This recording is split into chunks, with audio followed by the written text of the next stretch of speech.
नमस्कार, यहाँहरूलाई हार्दिक स्वागत छ। यदि यो भिडियो तपाईले युट्युबमा हेर्दै हुनुहुन्छ भने मलाई सम्पर्क गर्नको लागि फेसबुकमा राम LIONDHAMI रामलायन धामी सर्च गरेर फलो गर्न सक्नुहुन्छ र मलाई मेसेज गरेर सम्पर्क गर्न सक्नुहुन्छ। र यदि यो भिडियो तपाईले फेसबुकमा हेर्दै हुनुहुन्छ भने यस्तै धेरै दैनिक जीवनमा काम लाग्ने भिडियोहरू, टेक्निकल भिडियोहरू र अनलाइन अर्निङका भिडियोहरू, दुबईको सूचनाहरू, युए र दुबईको ब्लग, विभिन्न प्रकारको लाइफस्टाइलको भिडियोहरू हेर्नका लागि युट्युबमा गएर @rsdhami सर्च गर्नुभयो भने च्यानल देख्नुहुनेछ, च्यानललाई भेट्नुहुनेछ र मेरो भिडियोहरू पाउनुहुनेछ। यदि यस्तै भिडियो प्राप्त गर्न चाहनुहुन्छ भने च्यानललाई सब्स्क्राइब गरेर सपोर्ट पनि गर्न सक्नुहुनेछ। आजको विशेष कुराकानी के छ भने यहाँहरूको कमेन्टको आधारमा मेरो दाइ वा मेरो दिदी वा बहिनी वा मेरो श्रीमती वा मेरो श्रीमान दुबईमा हुनुहुन्छ।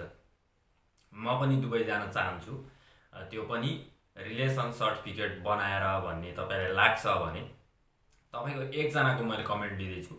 उहाँले भन्नुभएको छ मेरो भाइ दुबईमा हुनुहुन्छ, रिलेसन सर्टिफिकेट बनाउनको लागि भाइ आउनुपर्छ वा आउनु पर्दैन। यो कुरा कतिजनालाई थाहा छ होला पनि या कतिजनालाई थाहा छैन होला पनि।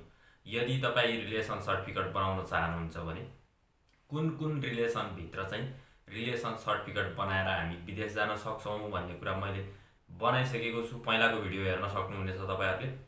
र त्यही रिलेसन भित्रका व्यक्ति कोही एकजना विदेशमा हुनुहुन्छ र त्यो देशमा तपाईँ रिलेसन सर्टिफिकेट एटेस्टेड गरेर रिलेसन सर्टिफिकेटको आधारमा जान चाहनुहुन्छ भिजिट भिजामा भने तपाईँ दुईजना नै नेपालमा हुनु जरुर छैन।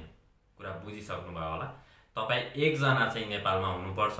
एकजना नेपालमा हुनुहुन्छ भने तपाईले आफ्नो ओडामा गएर आफ्नो कुरालाई राख्नु होला, राम्रोसँग स्पष्टसँग बुझाइदिनु होला ओडाको कर्मचारी जो पनि हुनुहुन्छ। र उहाँहरुसँग एउटा फर्म्याट हुन्छ रिलेसन सर्टिफिकेटको, त्यो चाहिँ अनिवार्य अंग्रेजीमा हुनुपर्छ र त्यहाँनिर लेटेस्ट